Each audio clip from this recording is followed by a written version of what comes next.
அனைவருக்கும் வணக்கம். தமிழக வெற்றிக் கழக அரசு ஒரு மாதத்தை நிறைவு செய்துள்ளது. இந்த தருணத்திலே தமிழக முதல்வர் திரு விஜய் அவர்களுக்கு 2 கோரிக்கைகளை நான் வைக்க விரும்புகிறேன். முதல் கோரிக்கை, இந்த மண்ணு தான் திரு விஜய் அவர்களை இன்றைக்கு கோட்டையிலேயே அமர்த்தி இருக்கிறது என்பதை நீங்கள் யாரும் மறுக்க மாட்டீர்கள் என்று நம்புகிறேன். பெண்கள், குழந்தைகள் உட்பட 41 பேர் திரு விஜய் அவர்களின் பிரச்சார கூட்டத்தில் உயிரிழந்தனர். அப்போது இருந்த அரசு போதுமான பாதுகாப்பு வழங்காததன் காரணமாக திரு விஜய் அவர்களால் சம்பவம் நடந்த இடத்தை கரூரில் பார்வையிட முடியவில்லை. உறவினர்களையும் பிள்ளைகளையும் உற்றாரையும் இழந்த அந்த பாதிக்கப்பட்ட குடும்பத்தினருக்கு நேரில் ஆறுதல் சொல்லக்கூட அன்று பாதுகாப்பு இல்லாத சூழ்நிலை நிலவியதன் காரணமாக உயிரிழந்தவர்களின் குடும்பங்களை மகாபலிபுரத்திற்கு வரச் செய்து ஆறுதல் அளித்தார்.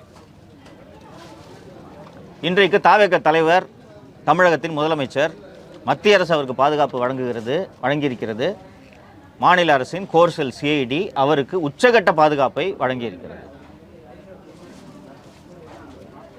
முதல்வராக பதவியேற்றதும் முதல் வேளையாக அவர் கரூரிலே வந்து அந்த உயிரிழந்த மக்களின் படத்துக்கு அஞ்சலி செலுத்துவார் என்று நான் எதிர்பார்த்தேன். நடக்கவில்லை. இப்போதாவது முதல்வர் திரு விஜய் அவர்கள் கரூருக்கு வந்து, அந்த சம்பவம் நடந்த வேலுச்சாமிபுரத்துக்கு வந்து அந்த உயிரிழந்தவர்களுக்கு அஞ்சலி செலுத்த வேண்டும்.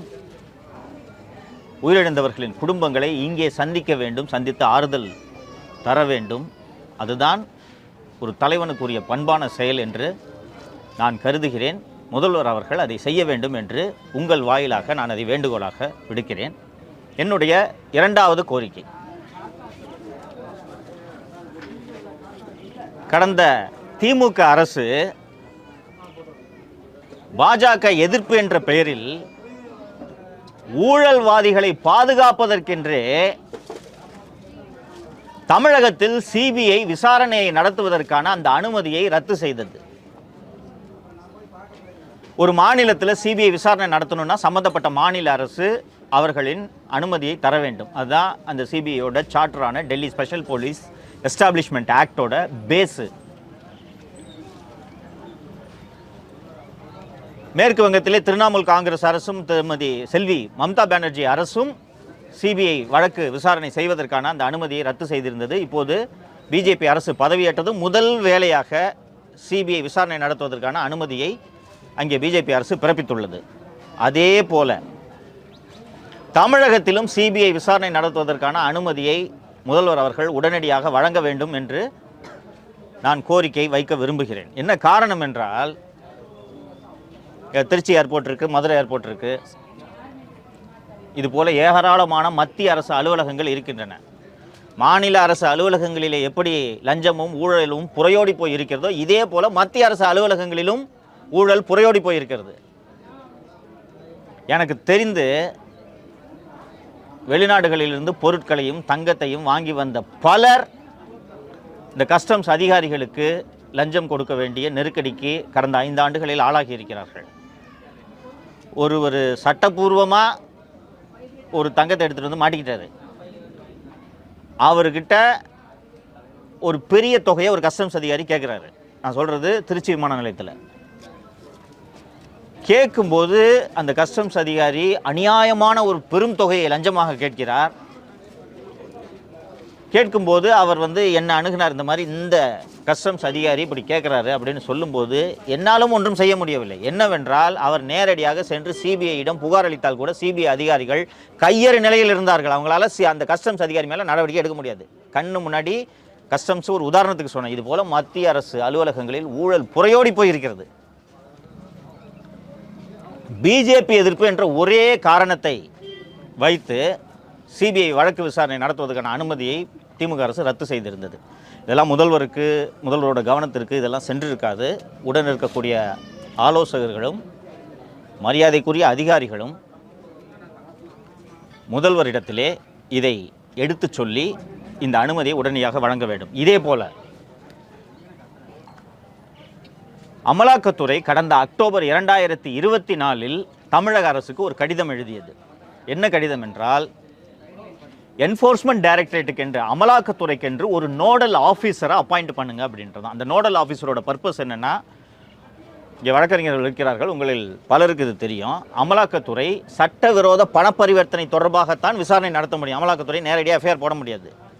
ஏற்கனவே ஒரு எஃப்ஐஆர் இருக்குன்னா அந்த எஃப்ஐஆரில் சட்டவிரோத பண பரிவர்த்தனை நடந்திருக்கான்றதை மட்டும்தான் அமலாக்கத்துறை விசாரிக்க முடியும்.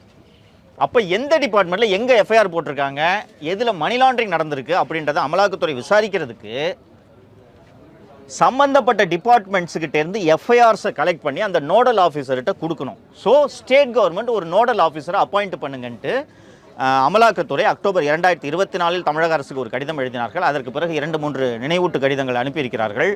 தமிழக அரசு ஊழல் பெருச்சாளிகளை காப்பாற்றுவதற்கென்றே நடந்த அரசு திமுக அரசு. ஏன்னா இவங்களே நோடல் ஆஃபீஸர் அப்பாயிண்ட் பண்ணாங்கன்னா முதல்ல அவங்க கட்சிக்காரங்க பூரா 3/4 பேர் உள்ளே இருப்பாங்க, மகனே உள்ளே இருப்பார். அதனால் அந்த நோடல் ஆஃபீஸரை நியமிக்கவே இல்லை. இன்னொன்று, இந்த நோடல் ஆஃபீஸரை அப்பாயிண்ட் பண்ணுறது தமிழக அரசுக்கு ஆப்ஷன் இல்லை. நீங்கள் புரிஞ்சுக்கணும், FATF என்று சொல்லக்கூடிய சர்வதேச ஃபினான்ஷியல் ஆக்ஷன் டாஸ்க் ஃபோர்ஸ் என்பது ஒரு சர்வதேச அமைப்பு. இந்தியா அதில் ஒரு உறுப்பு நாடு. உறுப்பு நாடாக இந்தியா கையெழுத்து போட்டுவிட்டு இந்த நோடல் ஆஃபீஸர் அப்பாயிண்ட் பண்ணாமல் இருக்கிறது அந்த ஒப்பந்தத்தை மீறுவதாகும். தென்னிந்தியாவிலே 5 மாநிலங்களில் இந்த நோடல் ஆஃபீஸரை, என்ஃபோர்ஸ்மெண்ட் டைரக்டரேட்டுக்கான நோடல் ஆஃபீஸரை அப்பாயிண்ட் பண்ணாமல் இருக்கிற ஒரே மாநிலம் தமிழக அரசு மட்டும்தான் என்பதை முதல்வர் அவர்களுக்கு நினைவுபடுத்த விரும்புகிறேன்.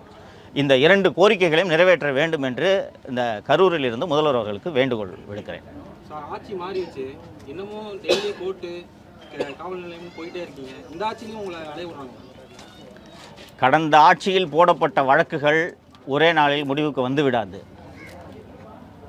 ஆனால் அரசு நினைத்தால் இந்த வழக்குகளை முடிக்க முடியும் என்று நான் நம்புகிறேன். முடியும், நிச்சயமாக முடியும். என் வாழ்க்கையே போராட்டம் சார். நான் தொடர்ந்து போராடிக்கிட்டு இருக்கேன். நீதிமன்றங்கள் மட்டும்தான் எனக்கு ரிலீஃபை கொடுத்துருக்கு. எந்த அரசும் எனக்கு உதவியதில்லை. அதிமுக ஆட்சி காலத்தில் கோபேக் மோடி போட்ட ட்வீட்டுக்காக அதிமுக அரசில் பதிவு செய்த வழக்கை திமுக அரசு குற்றப்பத்திரிகை தாக்கல் செஞ்சுச்சு. இன்னும் அந்த வழக்கு நடந்துட்டு இருக்கு. ஸோ நீதிமன்றங்கள் மூலமாக தான் எனக்கு ரிலீஃப் வந்திருக்கு. என்ன விடுங்க, நான் ஒரு பத்திரிகையாளன், வெளியே நிற்கிறேன். தமிழக வெற்றி கழகத்தின் ஒரே தேசிய செய்தி தொடர்பாளர் எனது அருமை நண்பர் ரெட்பிக்ஸ் சேனலின் உரிமையாளர் திரு ஃபெலிக்ஸ் ஜெரால்ட் அவர்கள் கடந்த ஆட்சி காலத்திலே அந்த அரசை எதிர்த்து பேசினோம் என்பதற்காக ஃபெலிக்ஸ் மீது இன்னும் 20 வழக்குகள் நிலுவையில் இருக்கின்றன. ஃபெலிக்ஸ் அலுவலகத்தில் யூடியூப்பில் ஒரு கேள்வி கேட்டதுக்காக ஃபெலிக்ஸ் அலுவலகத்தில் இருந்த 6 விலை உயர்ந்த வீடியோ கேமராக்கள், இது போன்ற விலை உயர்ந்த கேமரா தான் இது, பேனசோனிக் கேமராக்கள், மேக் எடிட்டிங் சிஸ்டம், அவரோட லேப்டாப்பு அத்தனையும் பறிமுதல் செய்யப்பட்டு இன்னமும் அவரால் அதை பெற முடியவில்லை. அவரை டெல்லியிலேருந்து ப்ராப்பராக அரெஸ்ட் பண்ணி கூட்டிகிட்டு வரல. டெல்லியிலேருந்து 2 காவல்துறை அதிகாரிகள் அவரை கடத்தி ட்ரெயினில் செகண்ட் கிளாஸில் கழிவறை அருகே அமர்த்தி வைத்து அவரை அழைத்து வந்தார்கள். அப்படி அவரை அழைத்து வந்த அதிகாரி யாருன்னு கேட்டிங்கன்னா வருண்குமார் ஐபிஎஸ். அந்த வருண்குமார் ஐபிஎஸ் தான் இன்றைக்கி சிபிசிஐடியில் உட்காந்து ஹார்ட் டிஸ்க் திருட்ட விசாரணை நடத்திட்டு இருக்காரு. இங்கே கரூருக்கு வந்து நான் பேசி கொண்டிருந்த போது இங்கே இருக்கக்கூடிய வழக்கறிஞர்கள் சொன்னார்கள், அந்த 41 பேர் உயிரிழந்த சம்பவத்தில் உயிரிழந்த குடும்பத்தினரோடும் பாதிக்கப்பட்டவரோடும் நின்று குரல் கொடுத்ததற்காக வழக்கறிஞர் மீது 4 வழக்குகள் பதிவு செய்யப்பட்டுள்ளன. நான் கேட்டேன் அவர்கிட்ட, என்னப்பா ஸ்டேஜ்னு கேட்டேன். இன்னும் எல்லாம் பெண்டிங்காக இருக்குன்றாங்க. வக்கீல், அந்த பாதிக்கப்பட்டவங்க, அந்த உயிரை பறி கொடுத்தவங்க வந்து இல்லைங்க இது திமுகவோட சதின்னு எங்களுக்கு சந்தேகமாக இருக்குது, போலீஸ் ஒழுங்காக பாதுகாப்பு கொடுக்கலன்னு சொல்லிட்டு ஒரு விக்டிம் ஃபேமிலி பேசுகிறாங்க. இந்த வழக்கறிஞர் அவங்க கூட நிற்கிறாரு. அந்த வழக்கறிஞர் தான் உச்சநீதிமன்றத்தில் இந்த வழக்கு சிபிஐ விசாரணைக்கு மாறுவதற்கு காரணமாக இருந்தவர். அந்த வழக்கறிஞர் மீது இன்னும் 5 வழக்குகள் நிலுவையில் இருக்கின்றன. அப்போது இந்த கரூர் சம்பவம் திமுகவின் கவனக்குறைவு, திமுக அரசின் பாதுகாப்பு குறைபாட்டினால் நடந்தது என்று சமூக வலைத்தளங்களில் எழுதியவர்கள், பேசியவர்கள் அத்தனை பேர் மீதும் வழக்குகள் பதிவு செய்யப்பட்டன. எனது நண்பர் திரு ஃபெலிக்ஸ் அவர்கள் மீது கூட வழக்கு பதிவு செய்யப்பட்டு அவர் கைது செய்யப்படாமல் ஜாமீனில் வெளியே வந்தார். அவருக்கு அந்த சம்பவத்தை பற்றி பேசக்கூடாதுன்னு நீதிமன்றம் தடை விதித்திருக்கிறது. இன்னமும் அந்த வழக்குகள் ரத்து செய்யப்படவில்லை. இதையும் நான் சொல்கிறேன், இதெல்லாம் முதல்வருக்கு தெரியாது, தெரிந்திருக்க நியாயமில்லை. என்ன காரணம்னா ஒரு மாநிலத்தோட முதலமைச்சருக்கு 1000 வேலைகள் இருக்கும், எல்லாவற்றையும் அவரால் கவனிக்க முடியாது. ஆலோசகர்கள்னு இருக்கக்கூடிய அந்த 1/2 டஜன் பேரும் இந்த அரசு நியமித்துள்ள அதிகாரிகளும் தான் இதை முதல்வருக்கு எடுத்து சொல்ல வேண்டும். முதல்வர் எங்கள் கட்சியோட தேசிய செய்தி தொடர்பாளர் மேலே திமுக போட்ட பொய் வழக்கை ரத்து பண்ணாதீங்க, நடத்துட்டோம், அவர் போட்டுங்க ஜெயிலுக்குலாம் முதல்வர் சொல்ல போகிறதில்ல. கூட இருக்கிற அந்த அதிகாரிகள் தான் இதெல்லாம் ப்ரையாரிட்டி. அவர் திரு ஃபெலிக்ஸை எடுத்துக்கிட்டிங்கன்னா, நான்லாம் திரு தாவேக தலைவரை விமர்சனம் செய்திருக்கிறேன், அதிமுக ஆட்சிக்கு வர வேண்டும் என்று வெளிப்படையாக பேசியிருக்கிறேன். திரு ஃபெலிக்ஸ் அவர்களும் அவரது மகளும் வெளிப்படையாக பிரச்சாரமே செய்தார்கள். தாவேக தான் வர வேண்டும், எங்கள் தலைவர் என்றே ஃபெலிக்ஸ் பேசினார். அவர் இன்னும் 20 கேஸை ஃபேஸ் பண்ணிக்கிட்டு கோயம்புத்தூருக்கு ட்ரையலுக்கு அலைஞ்சிக்கிட்டு இருந்தார்னா அப்புறம் நீங்கள் யாருக்காக தான் உதவி பண்ண போகிறீங்க? அதனால் முதல்வர் அவர்கள் தலையிடுவார் என்று நம்புகிறேன்.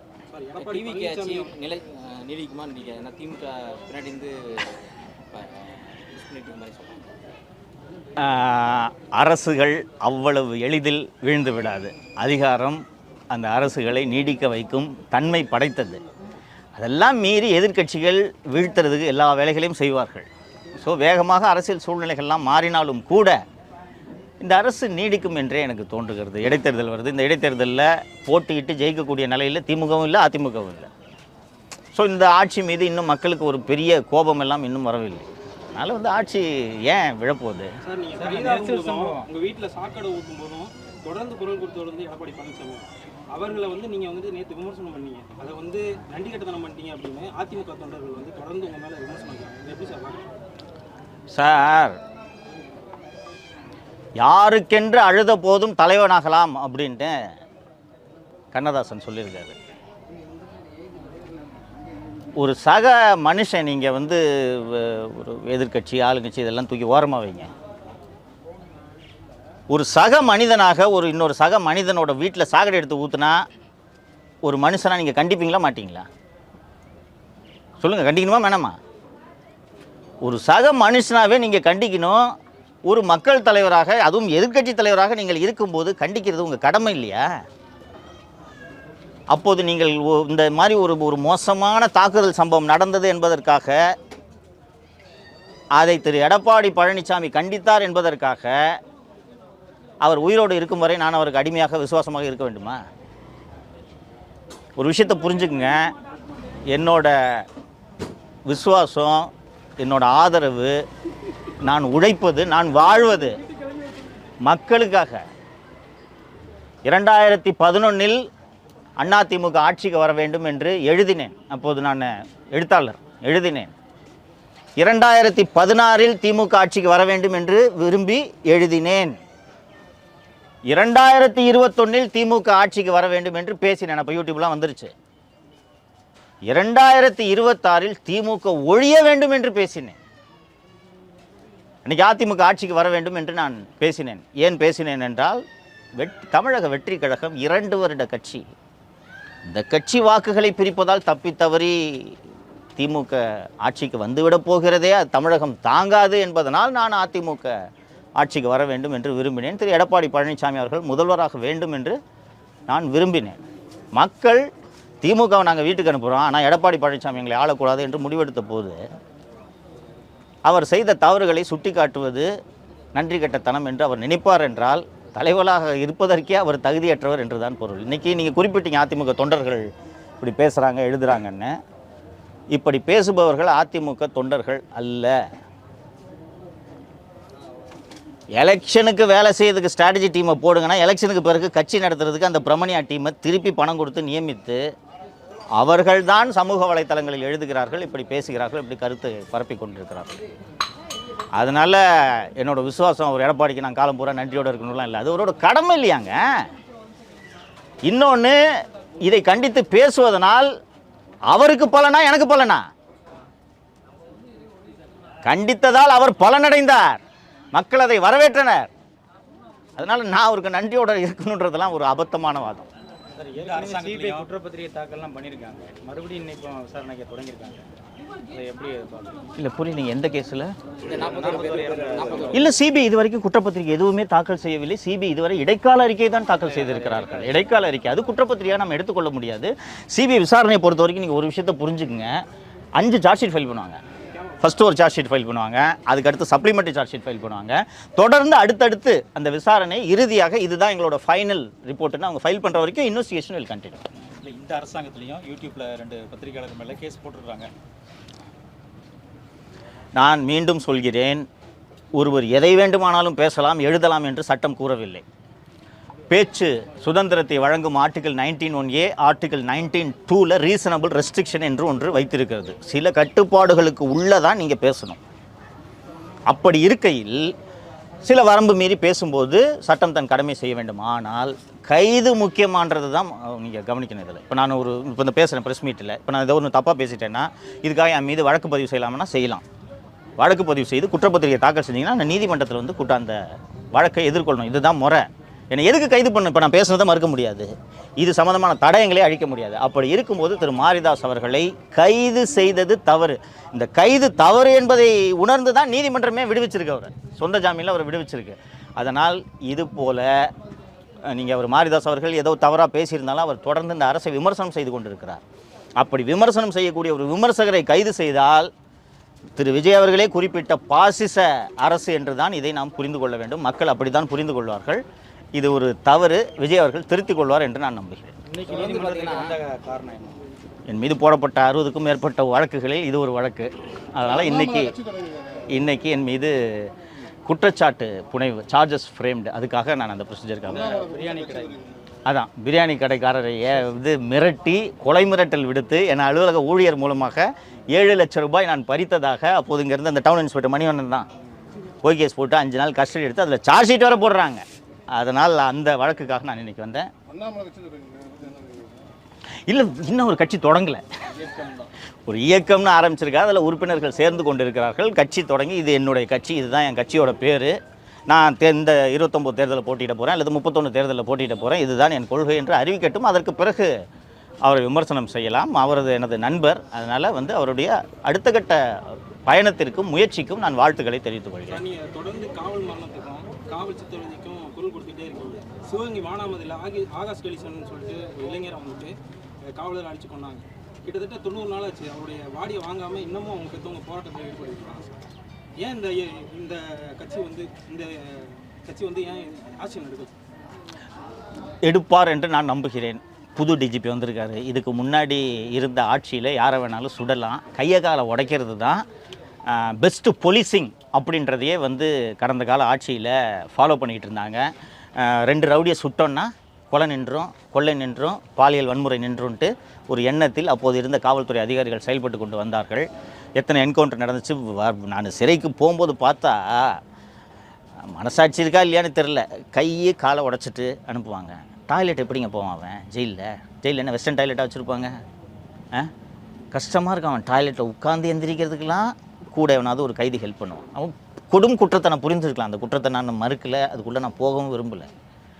அதே போல் காலை உடைக்கலான்னு சொல்லிட்டு ட்ரை பண்ணதில் தான் அந்த ஆகாஷ் என்ற இளைஞர் உயிரிழந்திருக்கிறார்.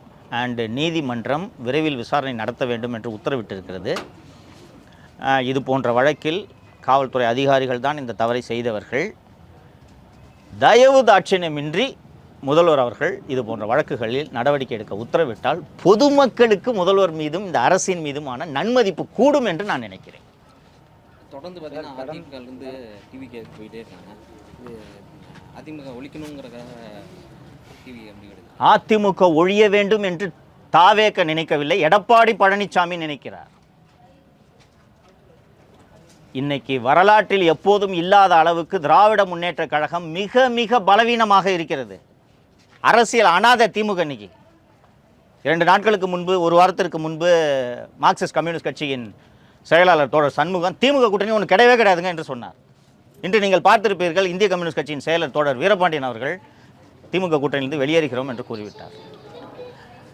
திராவிட முன்னேற்ற கழகத்தை இதர அரசியல் கட்சிகள் தீண்டத்தகாத கட்சியாக கருதுகின்றன.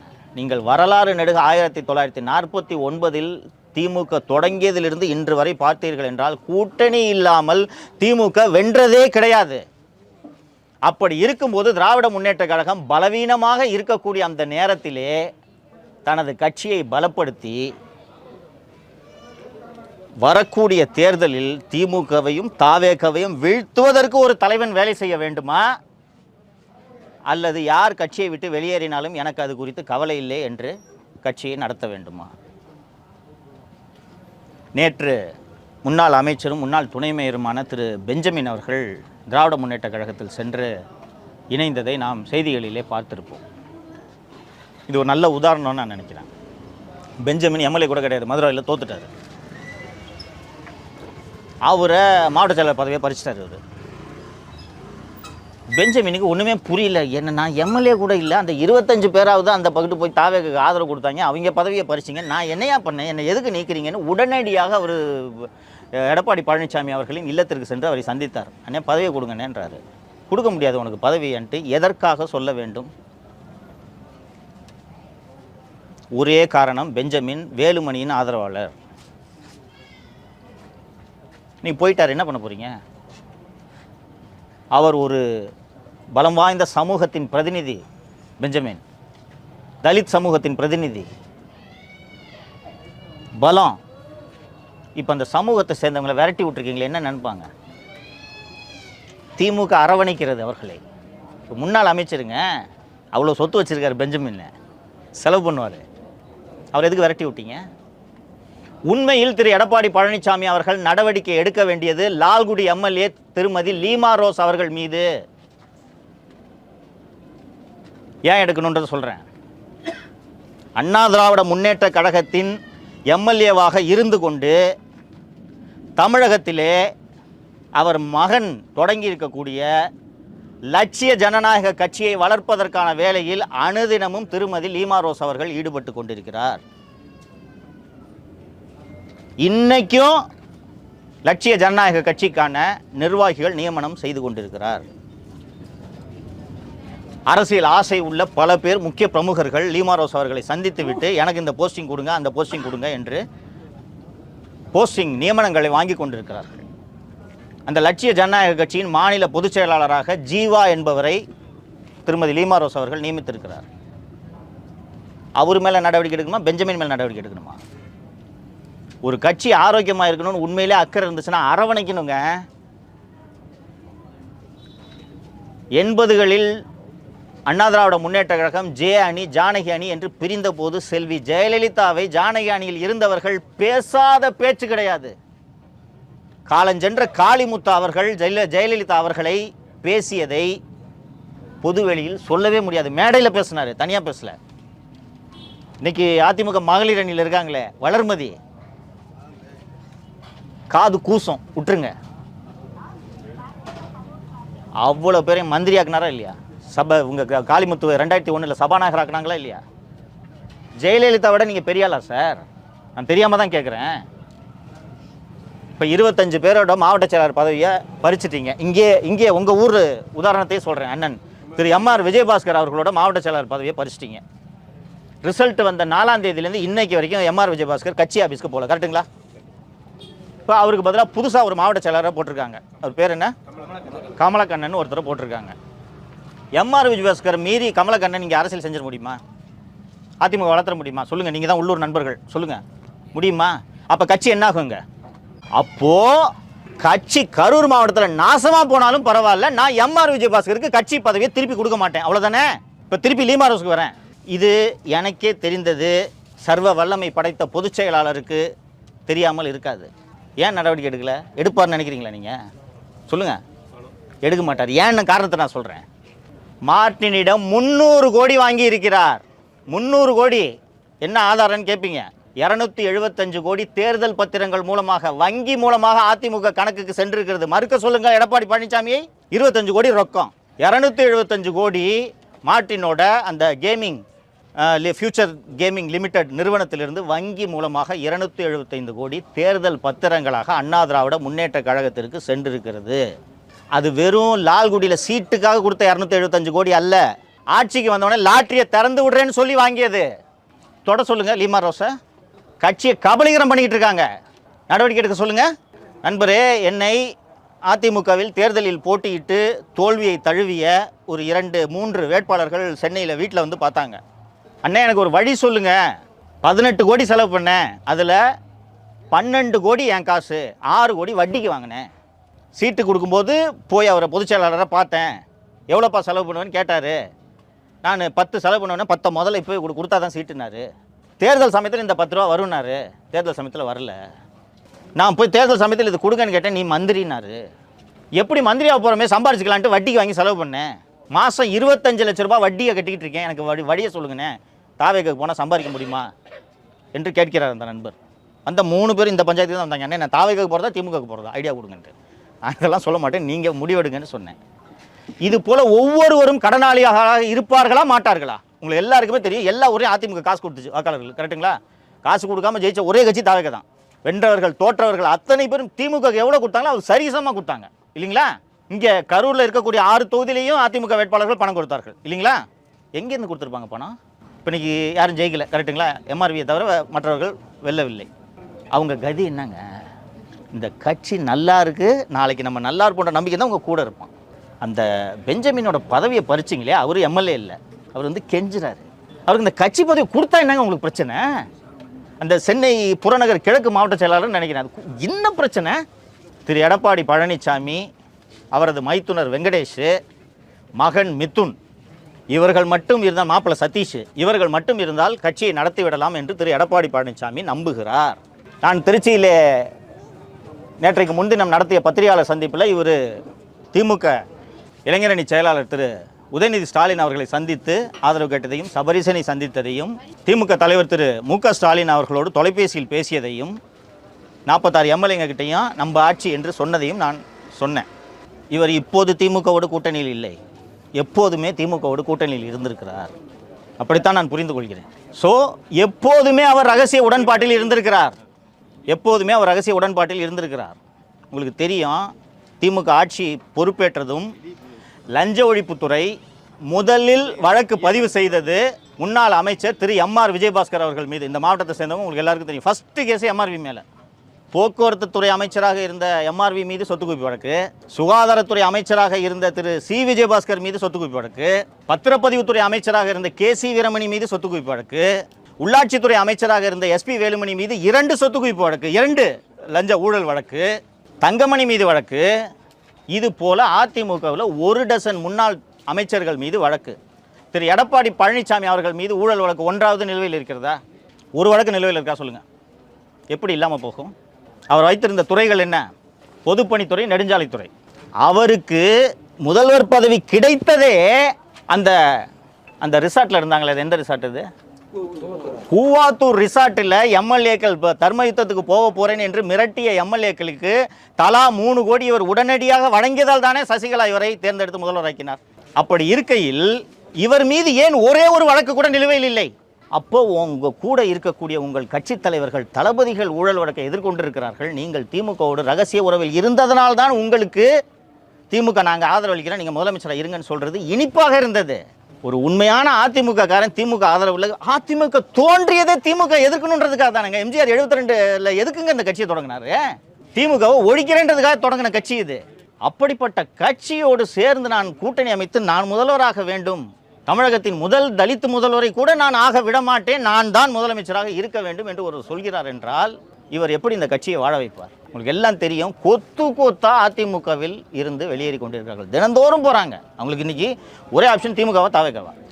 இது இருக்கட்டும். நான் இல்லைங்க, எல்லார்கிட்டையும் இப்போ என்ன சொல்கிறாருன்னா, நாங்கள் இளைஞர் அணி, புது ரத்தத்தை பாய்ச்ச போகிறோம், நாங்கள் கட்சியை புதுப்பிக்க போகிறோம்லாம் சொல்லிட்டு இருக்காரு. உள்ளாட்சி தேர்தலில் அதிமுக இன்றைக்கி ஜெயிக்கிற நிலைமையில் இருக்கா சார்? நீங்கள் இப்போ அதிமுகவோட உறுப்பினர்னு வச்சுங்க, உங்களால் கவுன்சிலர் ஆக முடியுமா கரூரில் ஒரு இடத்துல? அப்போ நீங்கள் எதுக்கு இந்த கட்சியில் இருக்கணும்? இந்த கேள்வியை தான் எடப்பாடி பழனிசாமி மீது எழுப்புகிறார்கள். இதைத்தான் திரு எடப்பாடி பழனிசாமி அவர்களின் தலைமை மீது கேள்வியாக எழுப்புகிறார்கள். இந்த கேள்வி தான் அவர் கேட்டார், நீங்கள் என்னங்க விசுவாசமாக இல்லை அப்படின்ட்டு. இந்த கேள்வியை தான் நானும் எழுப்புகிறேன். சரிங்களா? நன்றிங்க.